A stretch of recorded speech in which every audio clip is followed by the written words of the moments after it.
This is Professor Daniel Kammen. He's from UC Berkeley. And so I've invited him to come talk about the relationship between the COVID pandemic, which is on everybody's minds, and climate change. So so you have a presentation prepared, right? So you know how to use the screen share function, I imagine. All right, all right. So he Professor Kammen, he's worked on quite a few projects in the past, and he's also worked with the U.S. government uh, on energy, and he is a professor of energy himself. So, well, the floor is yours. Well, thank you so much. So yeah, I'll share some slides, but it's really to kind of give background and context. And so, we're reasonably intimate sized group. So what I'd love it is if anybody has a question or a comment, don't wait, just jump in. Don't use the raise hand function. Just simply blurt it out because we'll see which directions they take it, and it's more fun to talk about these things.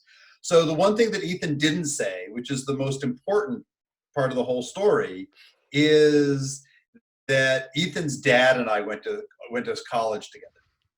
And we were big friends back when we were physics majors and had a great time. And so that's the real kind of point and connection. So like I said, I'll show slides to sort of highlight things through. And I lived for quite a while, for 3 years. The first time I lived in Somerville. I lived on Avon Street, right off of Somerville Avenue. And then I came back to Cambridge again for another 2 years when my wife was in medical school. And so we spent a lot of time back and forth. I was born in Cambridge, in the hospital there. So let me share my slides and we'll kind of go from there to talk about this really interesting intersection of climate change and COVID. And I think you've disabled my screen sharing. You'll have to enable me, sorry. Yeah, sorry, I think that was that's an automatic setting. So do you know how to fix that, Ethan? Yeah, I do. So yep, he's already done it. Okay. Yeah, it should work now. Excellent.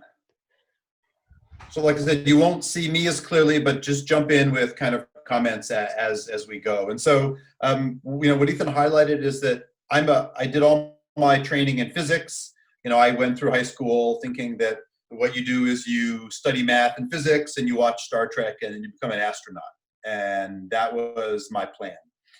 But the vision test knocked me out of the last round of the NASA selection process. So I'm a little jealous about the Astro Bob and Astro Dave who went to the space station. Of course, they drove there in their Teslas. But my roommate from college, a guy named Ed Liu, he became an astronaut. He spent 6 months on the space station, and so I kind of live vicariously through him. So what I've done with my physics training since is I went after undergrad, went to grad school in physics. I was a postdoc, and then I ended up taking my first faculty job at Princeton, not in a science department, in the School of Public Policy. And I was the director of the Science and Technology program, where I've worked on a lot of mathematical models of energy systems. And you'll see a lot of that as we go. But as we were talking about before, today is a kind of a fateful day. At the University of California, we had a moment of silence at 11 a.m. this morning for George Floyd. And so, it hits home for me. I was mentioning my kids. This is my now 17-year-old here, the one who's a junior at our school here. And so for us, it hits home because we often worry about how safe our kids are going out. On the better side, this picture over here on the right is the 15,000 person rally that was organized by one of the Oakland public schools, Oakland Technical High School. And you'll notice that, I think the thing I'm most pleased about here is if you look around, I could not spot anyone without a mask on. And there's been a lot of debate about this. it went from science to politics. And so a little bit of what I'll talk about today is how we use the science that we do, my physics background, to kind of think about both the energy questions and really the COVID questions that end up being so critical to look at what our options are. And so if anyone wants the slides, I'll post a shorter version on this website here. It's Renewable and Appropriate Energy Laboratory, rail.berkeley.edu. And then my lab tweets about once or twice a day about energy questions, COVID questions too. And so the Twitter is my own, it's mine down the bottom here. So if any of you use that, feel free. So just to give you kind of a feel for where people go, because often graduate school sounds like a long way from high school, but it's not as far as you might think. And so these are just a picture of some of my PhD students. Most of the people here did their undergraduate degrees in physics or chemistry or engineering. And you can just see from their titles where they are today, professors in different places. President Obama's climate advisor in the upper left-hand corner. Carla Peterman down here in the bottom row was the first African-American woman to be on the state of California's body. It's called the PUC, that sets, doesn't just set energy prices, it sets policy. And kind of an interesting range, Tonio Buonasisi is one of my students who's now not so far away at MIT. He runs the biggest solar energy research lab there. Rebecca Shirley, my student over here, she applied to Berkeley to come to grad school to work with me, and then she sent her mom to interview me. She's from Jamaica. Her mom came up to see if it'd be okay for her daughter to kind of work in my lab. So, I kind of, you see a lot of different perspectives, but this should give you a kind of feeling of what my folks do. And anybody who gets interested in the things we'll talk about today, later this month, we start an 8-week course called Energy and Society. It's totally online. There's no prerequisites. You don't have to take an AP physics or chemistry or anything. You can sign up and take any of these classes, but the one I teach is the first one here. And all the lectures have been pre-recorded. I'm changing a few of them right now to add in bits around COVID. But if you get interested or your friends are interested, it's kind of a virtual way to come to Berkeley for the summer. And I love Berkeley. I got my PhD at Harvard, went to Cornell undergrad. Berkeley is acknowledged as the best public university in the world. I don't understand how, because our budget keeps getting cut, but it's a great place to come for the summer virtually. And we have more Nobel laureates here than any other public university in the world. It's one of the top places for them. And there's just a picture of campus at the bottom. And I highlight this because the public university feature I'm really proud of. The Nobel Prize one has an interesting backstory, and that is, any of you who've been to Berkeley or been to other campuses, it's not quite as clear when you walk around Harvard, but a lot of places have this. They have parking spaces reserved for Nobel laureates. Nobel laureates are typically older, and so maybe parking on campus is a good deal. And so these are some of the Nobel laureate parking spaces. This is actually, this building right here is the physics building, and this is right between physics and engineering. And so we do what we can to honor people who have gotten the Nobel Prize. And I was really lucky. I was part of a team that did the modeling of the climate system starting in the 1990s, so before you guys were alive, except for the teachers. And so I was part of a team that shared in the 2007 Nobel Peace Prize. This group called the Intergovernmental Panel on Climate Change, we got half the prize, and Al Gore, for his work on climate, got the other half. And so here's this kind of wonderful, acknowledgement. This is hanging on the wall in my office at school. Of course, I don't go to school anymore because of COVID, but it's there, I think. And so the four of us at Berkeley who shared in this Nobel Prize, we were kind of thinking, well, what's campus going to do? We're really keen on that parking space. That'd be great. But of course, we got it for climate change. And back then in 2007, when we shared the prize, electric vehicles weren't common. And so campus actually debated for 3 years what to do for us. They didn't give us that parking space I mentioned right away. They thought about it and thought about it. And then eventually they did give us a parking space, and here's the sign. So they gave us bicycle parking, and you'll notice if you read the fine print, it's not even reserved for us, the members of the Intergovernmental Panel on Climate Change. All cyclists are welcome. So it's kind of a very Berkeley response to where we were. And so any of you who want to come to campus this summer, again, you can see here, it's just called Academic Sustainability, if you're interested, or people might want to come out. So it's like kind of a fun story for how we've done things here.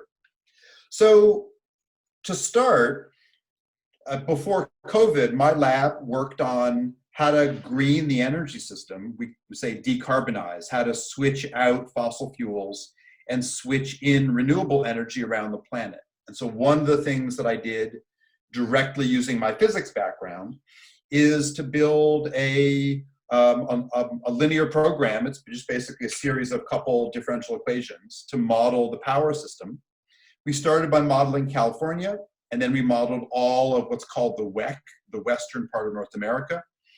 Then we modeled Chile and Nicaragua. We just finished Mexico. We modeled the East African region. We started with Kenya. And East Africa is a power pool, meaning each state contributes to the overall, just like in North America, where each state is part of this overall market. And then our biggest team works in China.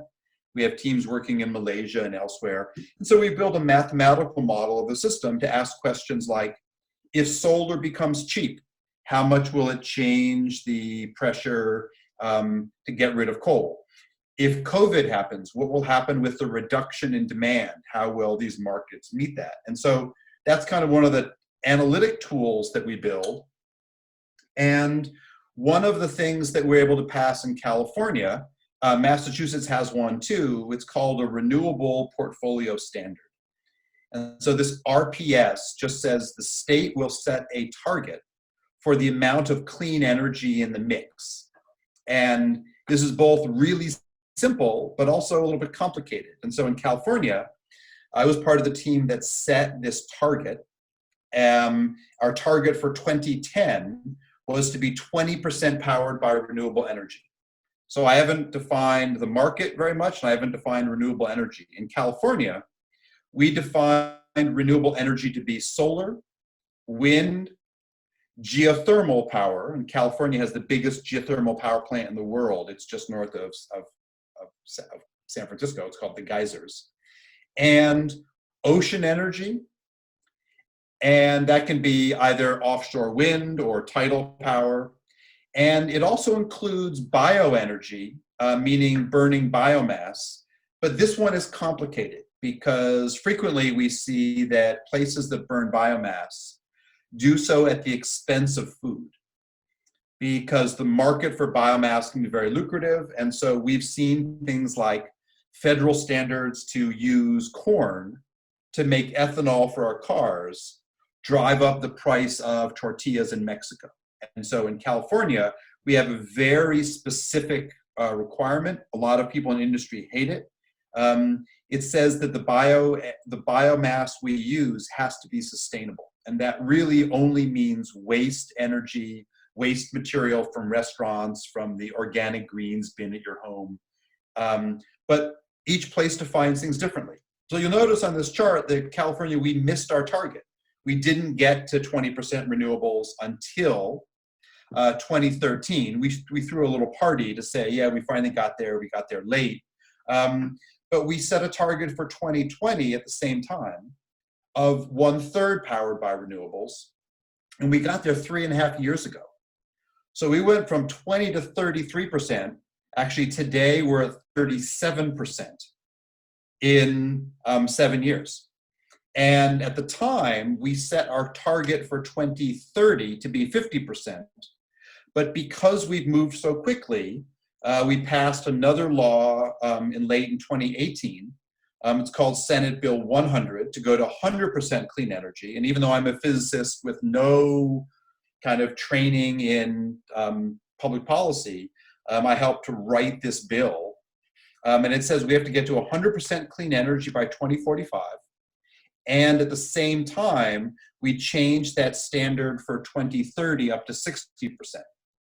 Now, this is interesting on a whole bunch of levels. On the one hand, in California, we don't count large hydro as renewable because its impact on salmon and its impact on Native American people and its impact on the quality of the rivers. If you put big dams in, you don't get as much silt and nutrients flowing down to the ocean. So we don't count that.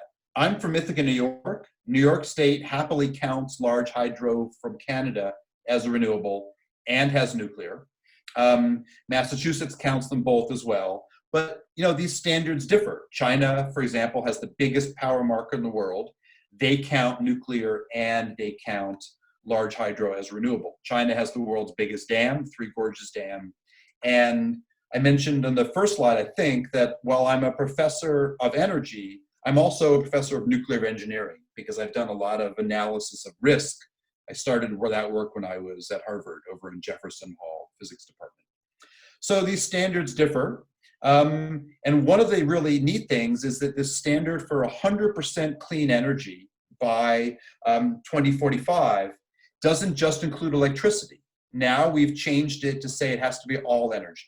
And so what that really means is that the energy to move our cars and our trucks and trains, that has to be renewable also. So any of you who've been to the Bay Area, we have a mass transit system here. It's not as quaint and old as the T. It's called BART, the Bay Area Rapid Transit. And on BART, they only buy renewable energy. And so they power themselves entirely on renewables. It's kind of an example of kind of where we are. And so this sets the standard for what we do here in California.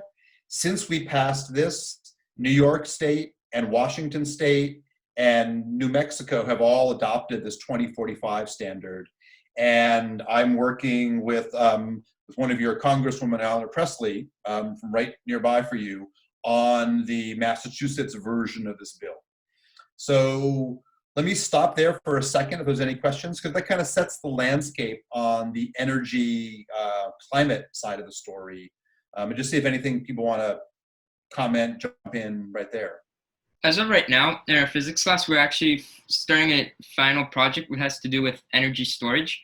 And I was wondering, and it has this like research for all different types of energy. What is the most, not necessarily popular, but what's the most used in, for example, say like California? Is it like hydrogen or like? Yeah, great question. So it's not hydrogen. In fact, I just, right before our meeting, I got off a 4-hour phone call, which is painful, with a UK-based consulting company, and they are the prime driver of the storage market in Europe.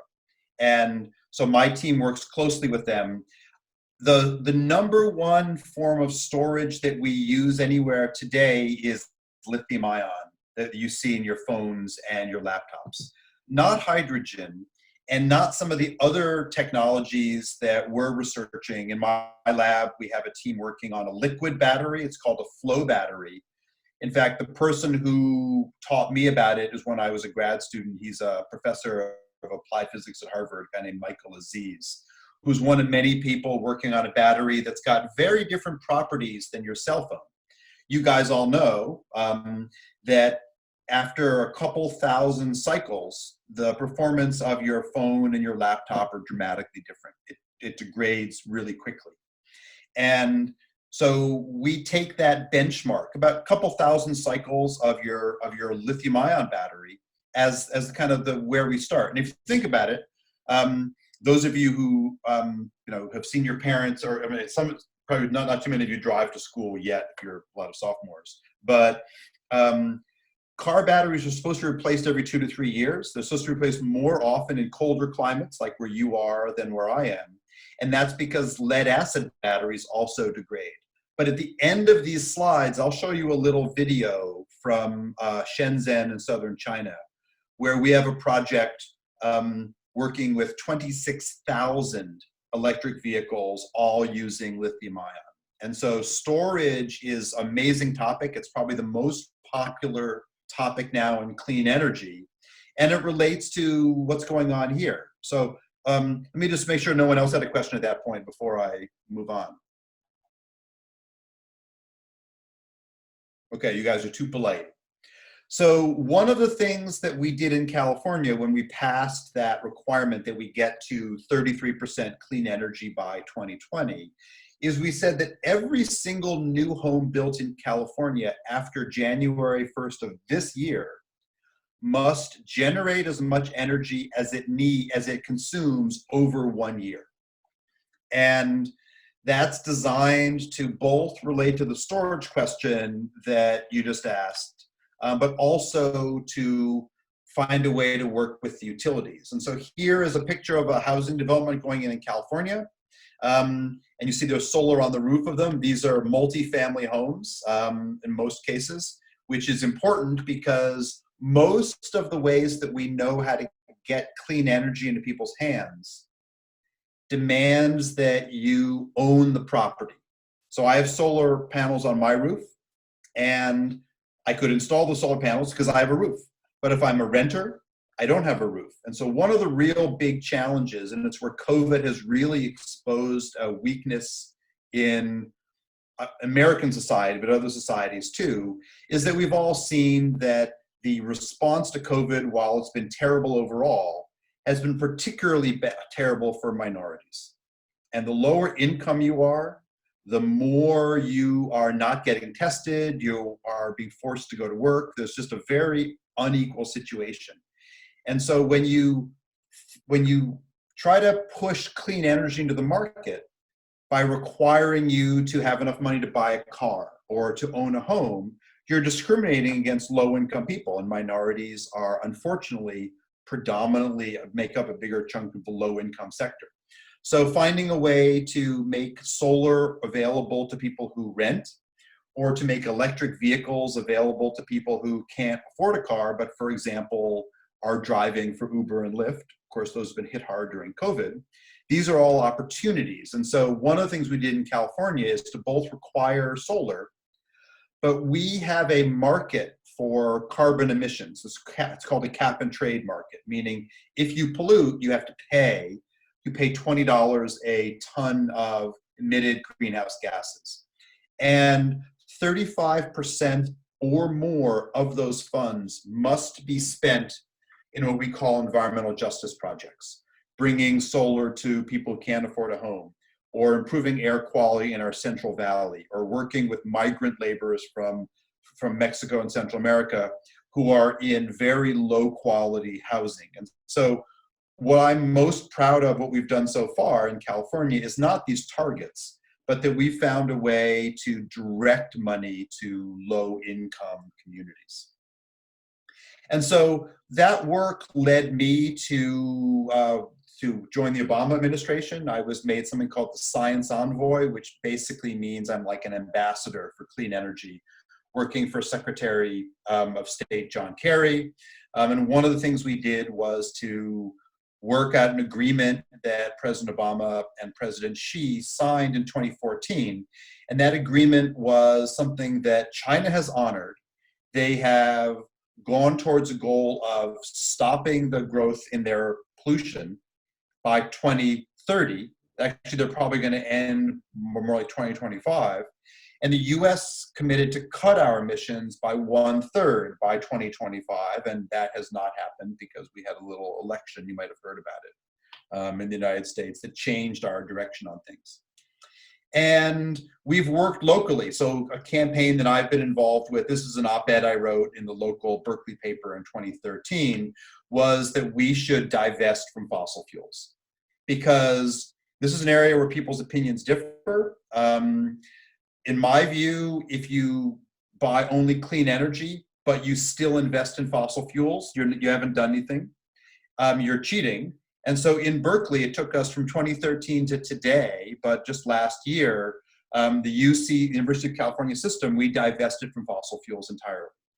And while I loved my time at Harvard, I have never been more disappointed in a university because Harvard has chosen not to divest from fossil fuels. And they give all of these in my view, stupid reasons. I would use a stronger word than stupid, so just pretend I'm using a more foul language. And Harvard, to be honest, has been consistently awful on this. Harvard did not choose to support Black South Africans during apartheid. I went to Cornell and Berkeley. We were part of the embargo against the South African government that hurt Black South Africans, but it also led to regime change. And very sadly, Harvard, where I have a lot of allegiance, has been absolutely terrible on what I think is the leading issue of our time. So it's a sad point we're at. That's a problem. Is like, are fossil fuels cheaper than renewable energy, or? They're not. So that's the point I was going to get to. And that's why I find it's not just Harvard, but Harvard and Yale have been particularly slow. And it's because they have big, fat, rich endowments. And they are not really, in my view, caring about the future of your generation. You know, I'll be passed on by the time climate change completely changes our world. We're seeing effects today, but no coral, massive changes in the environment. These are things you guys are going to live with. So I would say that the two richest US universities are doing all they can to blank, blank, blank over your future. And it just doesn't make sense to me. And it makes sense even less today because fossil fuels that were cheaper than renewables until about 5 years or a decade ago are not the cheapest options anymore. And anybody who wants, I'll send a website. The University of Texas, ironically a university funded by fossil fuels, has a beautiful website where you can look at the whole country. I probably should have included that slide, to look at the fact that across the entire United States, the cheapest forms of energy are solar, wind, and natural gas. Natural gas is a fossil fuel. But if you include in the price of fossil fuels the cap and trade cost, in California, that pollution cost is $20 a ton. In Massachusetts, you're part of what's called the RGGI Coalition. It's a regional greenhouse gas coalition. There, your price is about half of ours. But if you include either our price or your price, there's basically nowhere in the US that fossil fuels are cheaper for anything we build today. Some old legacy coal plant built in the 30s or 40s, that's going to be cheaper because you're just buying the fuel. But if you want to build anything new, renewables are cheaper. And I'll come back to that in the end because there's a letter that a group of us wrote and sent to every member of the Congress. We did it last month. It's called the Green Stimulus. If you do a Google for green stimulus, you'll go right to this document. And we've given it to every single member of the House and the Senate. And we're working with a number of Democrats and Republicans around passing a next stimulus package, the one that comes after the COVID stimulus and the HERO stimulus, that will be around clean energy. And this is an area where Europe and South Korea are much ahead of us. They've already made clean energy core to their COVID response. And so I'm very disappointed, but no surprise given our current leadership in DC that we haven't gotten there. And so this graph explains the path we were on. This is the business as usual path to warm the planet by 4.5 degrees Celsius, which I hope sounds like a lot just as is. But 4.5 degrees average actually means 20 degrees at the poles. And so this is going to change the entire planet if we don't get off this red line and get down to the blue line. So after this famous handshake in 2014, we went to the climate conference in Paris. And at that event, every country, including the US, agreed to this black line. It's not the whole way, but it would cut us down so that we would more or less cut our climate damage in half. The actual goal we need to get to is not to warm the planet by 3.5 degrees Celsius, but by 2 degrees or less. And so for the first part, this is what we committed to in red. The gray is the additional research in new batteries and new solar that we need to do. And at the time, we thought 2 degrees was the target. But now we've set a new target of 1.5 degrees. And that means we're going to have to go negative. It means we have to suck carbon out of the atmosphere too. So I was working with the Obama administration in the Science Envoy role on these topics, and that was really wonderful. There I am with your former senator, Secretary of State Kerry, with a number of our team, and with Barack Obama and with the press secretary. So we got to work on these projects, and we were getting a lot done. The kind of things that I've been talking about were really starting to change. The United States, that had been the slow country on climate change, jumped ahead, and by the end of the Paris conference in 2015, a huge amount was happening. And so the president asked me to play this role as this kind of clean energy ambassador. At the end of his term, you see that's dated right before he left the White House, got a really nice letter, but then we did have this election. Things changed a little bit, and one of the first things that Mr. Trump did was to remove us from this Paris climate agreement that had started off so successfully. And I'm editorializing, but he did a few other things I didn't like condoning people who ran over protesters in Charlottesville and various things. So I resigned my federal position, which I didn't want to do. And the way you communicate with this president is by what? By Twitter. Right? So I wrote a letter and I tweeted it out to let everybody know. And I didn't just say a letter saying, Mr. President, I'm resigning, blah, blah, blah, all these things that I don't like, actions matter. But I also embedded a little more forceful message in it as well. So I included a little additional statement of my displeasure. And because the way you communicate with this president, I've only met him once, is by Twitter. I tweeted it out early in the morning in California, kind of 9 a.m. your time, East Coast. And I did what my daughters told me, and that is, well, Dad, if you're going to do this, you need to get your most well-known acquaintance to retweet it.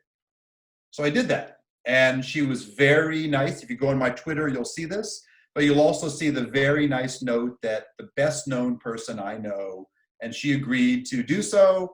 And so she did tweet it out for me.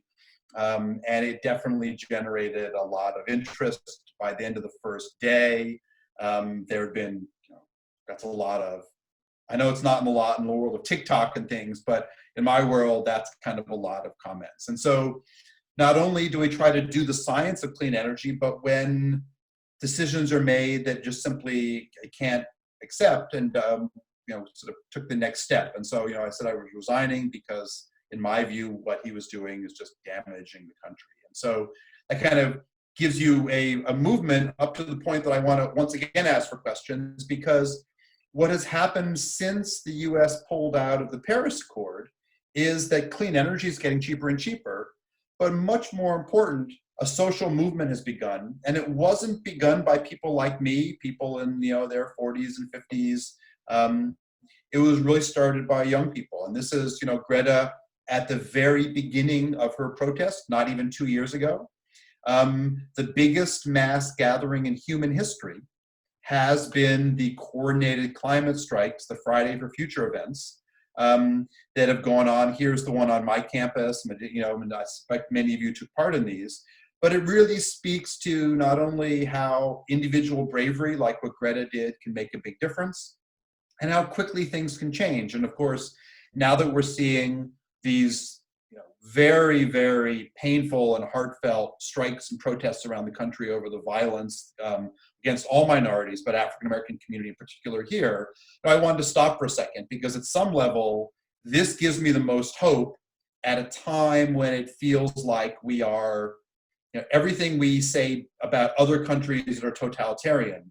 Right now, you guys all saw the pictures from the monuments in DC with armed guards keeping people from doing what is basically expressing their right to free speech. And so we are in a horrific moment.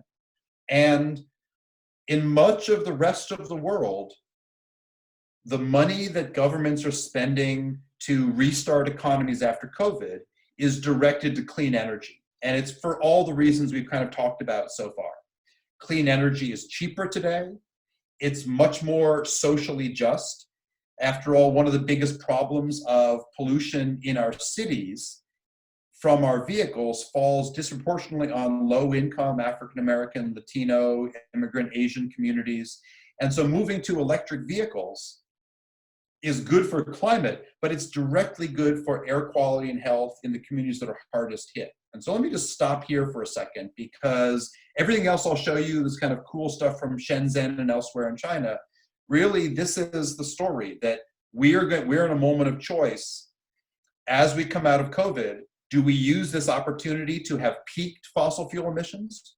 Or do we double down and subsidize the dirtiest companies and learn nothing from the events we've gotten to so far? So let me just stop there for a second. People jump in.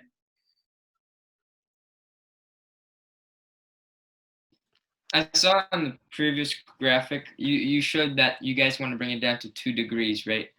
How are you going to suck the carbon, like how you say you're going to have to take it out? How does that happen? Yeah, so this is a tricky topic.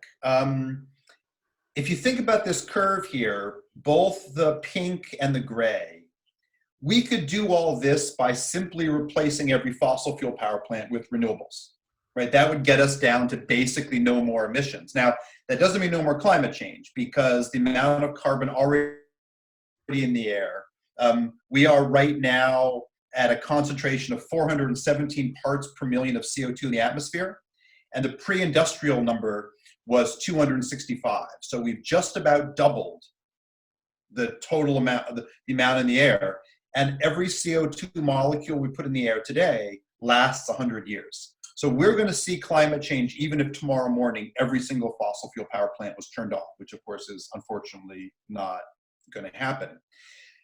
None of that gets us to negative. And so this question about, okay, 2 degrees is here, 1.5 degrees is down here somewhere. So how do we make up that difference? This is where kind of thoughtful people have really strong disagreements. And so one view, and this is the view that I follow, is that we could do a huge amount to suck carbon out of the air by valuing nature. We have huge amounts of degraded land. We have burning in the Amazon. We have burning in Borneo. We have burning in Hawaii. If we invested in smarter agriculture so that cropland sucked carbon down, not emitting it, and if we invested in preserved forests and wetlands, by my calculation and by many others, we could get to that 1.5. We could suck up enough carbon into the biosphere. And we call those the green versions of going carbon negative. But there's another route. And the other route is called geoengineering. And what geoengineering means is, what could we do to change the planet in bigger ways that would allow us to go negative? And there's some really smart, thoughtful people on it. One of them is a friend of mine, but academically, we could not disagree more. He's a professor of applied science at Harvard. I've worked with him for a number of years. And on this point, we just simply disagree. He believes in geoengineering. And that means everything from, let's spray aerosols into the atmosphere, because that will reflect more sunlight back to space. That will cool us. And in my view, this is doing something that has huge numbers of risks and is totally unnecessary because of what I described about basically investing back in nature. But this is a topic that you will see people literally come to blows over. Kind of what to do about geoengineering and the role of nuclear power are the 2 areas of the climate world where people will literally come to blows. Because the strategies are so different for what you do. So it's a great, great question. But then that brings up another follow-up. I'm sorry, but by like 2100, the population of our planet is going to be much, much greater. How are we going to have enough space to house these people? Like, have you guys, like, I'm curious to see what you guys are thinking about, like, how we're going to have enough space to house people as well as, you know, invest in forests, because, So you're right. I mean, so one of the things back when I went to school and some of your teachers went to school, we were massively concerned about the population bomb.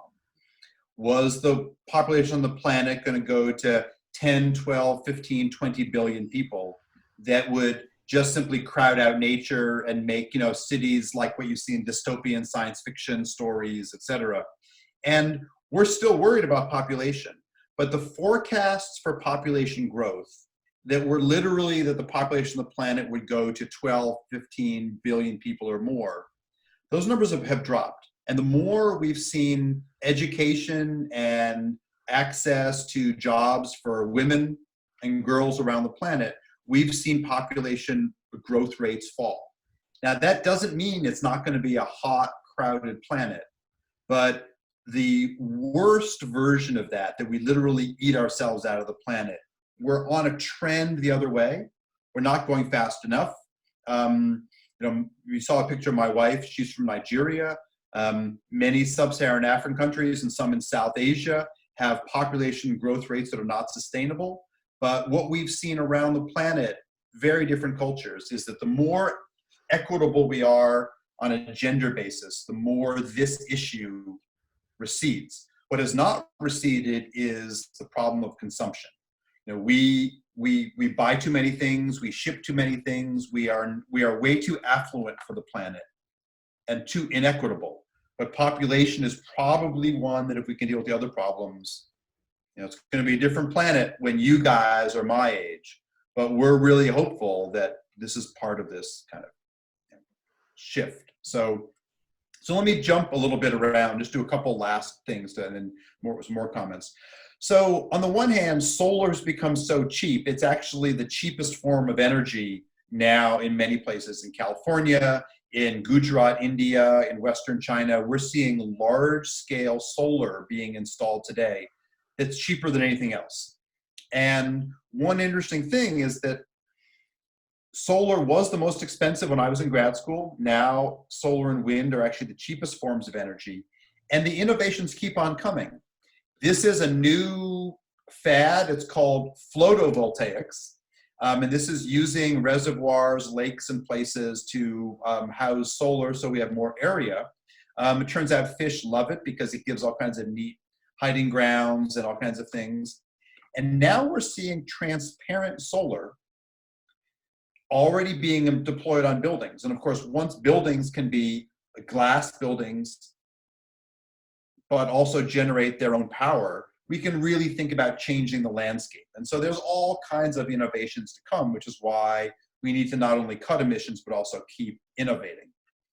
And then we get to kind of the COVID story. So here is a picture of pollution. This is air pollution, mainly from power plants and cars in China at the beginning of their COVID lockdown before the Wuhan response.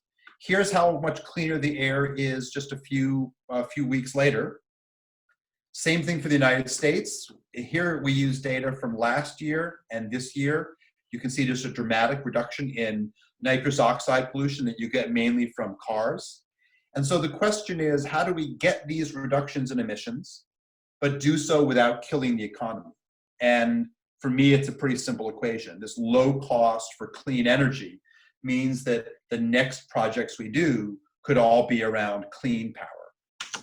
And we do a lot of work. Here's a big partnership with some of my students and friends in China, in Asia, and the UK, just showing all the data. And so what you see globally, we're down around 6% of greenhouse gas emissions. China down by about 10%. Coal is down by 10%. Natural gas is down by about 3%. Renewables are up 3%. So that doesn't get you all the way to that 80% reduction we need, but we did this in a bad way over a few weeks. So this should give you some hope that if we actually rebuild after COVID in a more green way, we've got lots and lots of interesting options. And so from there, I'm going to jump all the way down. So here's a battery. This is a battery that was installed outside Los Angeles. It's powered by solar, but it's not the lithium-ion battery in your phone. This is this liquid battery. It's called a flow battery. And this battery has millions of cycles. And just over the last few months, California needs more power because, as you say, more people, energy demand is growing. But we rejected applications to install new natural gas Instead, we're installing energy storage and more solar and wind. So you're seeing some neat things happening. Now, one of my biggest partnerships, I mentioned this model, Switch, where we're modeling the US and also the Chinese power system. These are all visiting people in my laboratory. I'm working on projects around the Chinese power system. And here is the last example I'll show to kind of highlight things. So the city of Shenzhen, it's just north of Hong Kong, decided they wanted to switch over entirely to electric taxi cabs. And so they asked myself and a student of mine, got his PhD at Berkeley, but he's from Chengdu, China, capital of Sichuan province, if we could help with the data science side of the story. And so what we first did was we designed some apps so that you could track where each electric taxi is. You can check the state of charge because taxis are used a lot. You know, most people in the US use their car 1 or 2 hours a day, but a taxi in many parts of the world is used 24 hours a day. It's often 2 people, 2 12-hour shifts. That's a long work day. And so these taxis need to be handed to the next driver fully charged. That's the etiquette in Shenzhen. Oops, I didn't put the video in. I'm so sorry. Oh well. So this is the problem. This shows a map of Shenzhen, and the size of the circles and how dark the color shows how long the wait is, how long the queue is. Some cars are waiting up to 100 minutes a day in charging time, and in the worst case is 400-minute wait. That means they're using a lot of their shift just to get recharged. So we designed an app, and every driver gets information about which charging stations don't have a wait, which ones do.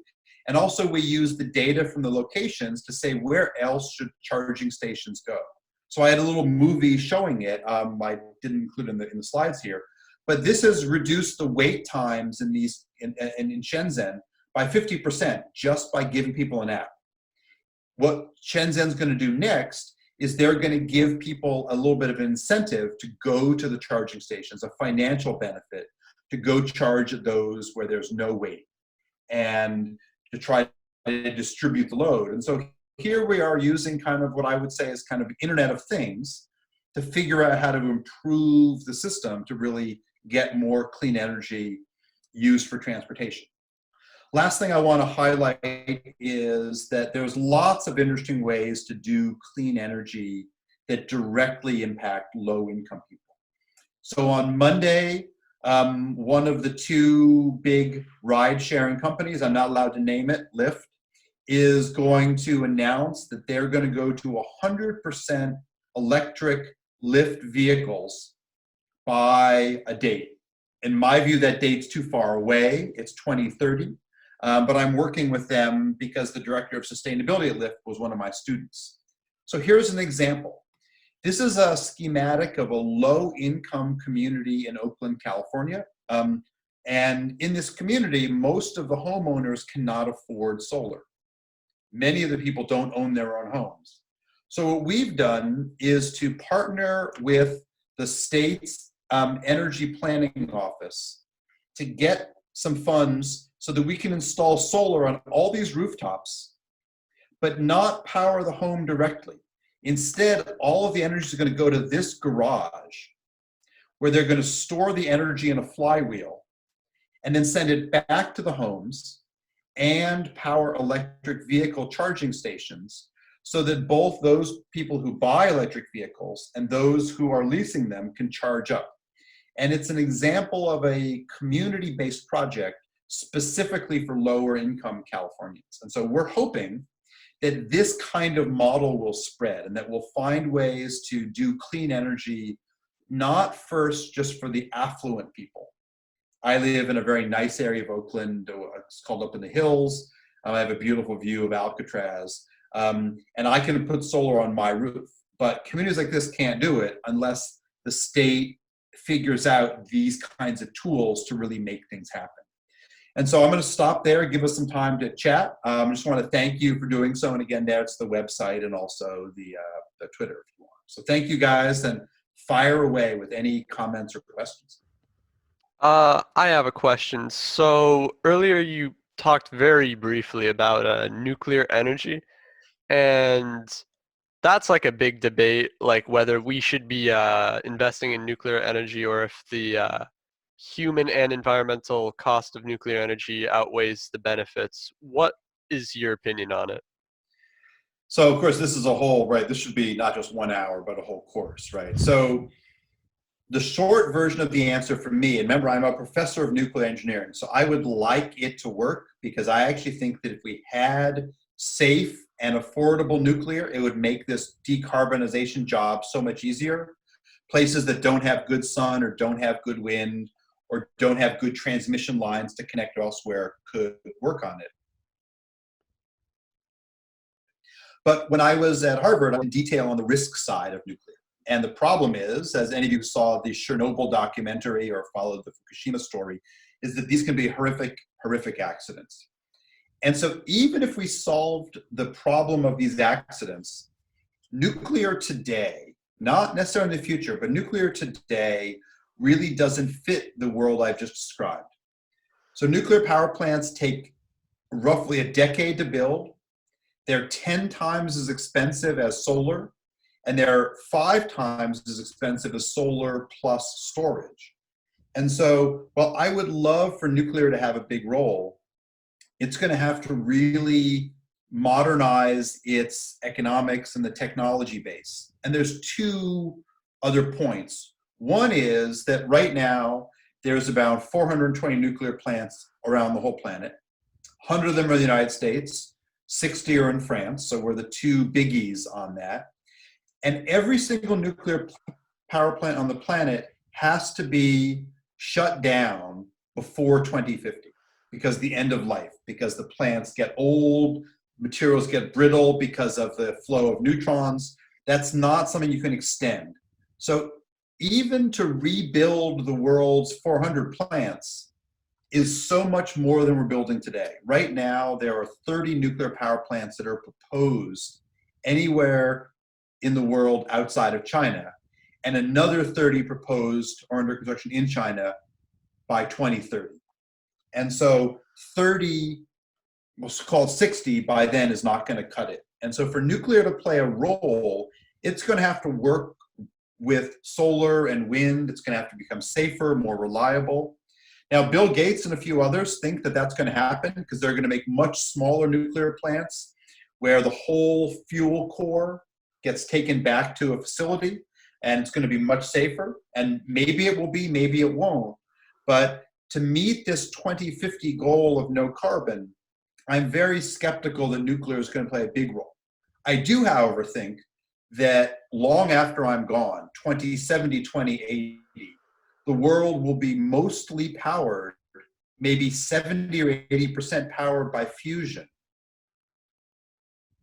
Half of that fusion, I would bet, will be 93 million miles away, meaning solar power, which is fusion. And the other half will be fusion here on the planet. But between now and 50 years from now, 2070, it's a long time. So great question.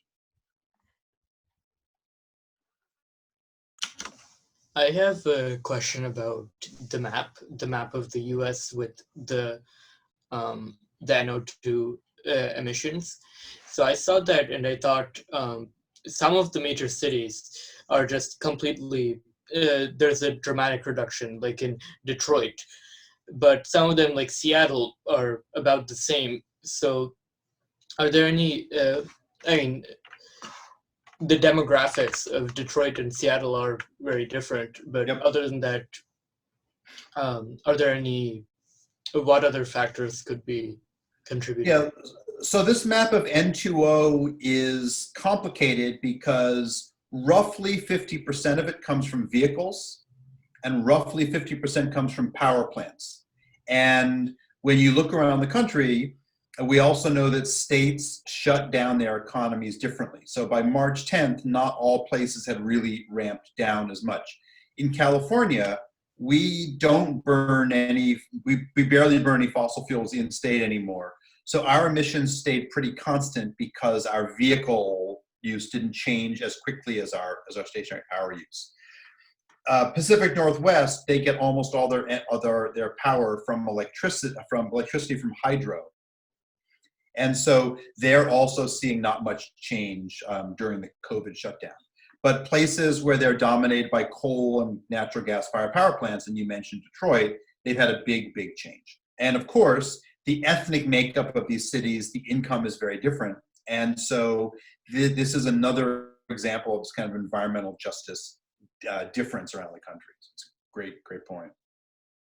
Do you think that, well, I don't know if this could actually happen, but because public transportation is such, like, so many big cities use public transportation, if buses were run electrically, do you think that would help reduce levels?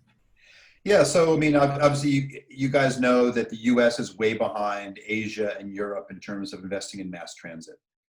And we have been very individualistic. The number of cities that have good mass transit is low. In my view, that if we did, like what I described in Guangzhou, China, they went from 0, well, they had 100 electric buses to 11,400 in 1 year.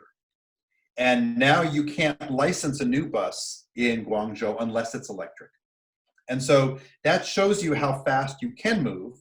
But of course, the other part of the story is that the electricity comes from somewhere. And so if electricity is really green, like in California, that electric bus is really wonderful for the planet. But in Guangzhou, most of the electricity comes from 2 sources. One is coal, and the other is the Three Gorges Dam. And Three Gorges Dam doesn't have carbon emissions, but it caused the relocation of 1 million Chinese. And so there's a social story there too.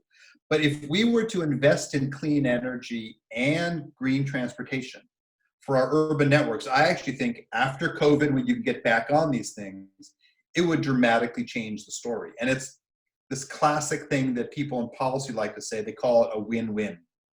Every time we make the electricity greener, it means that our vehicles are now getting a higher mile per gallon equivalent. So we have an electric vehicle in our house. I have solar on the roof.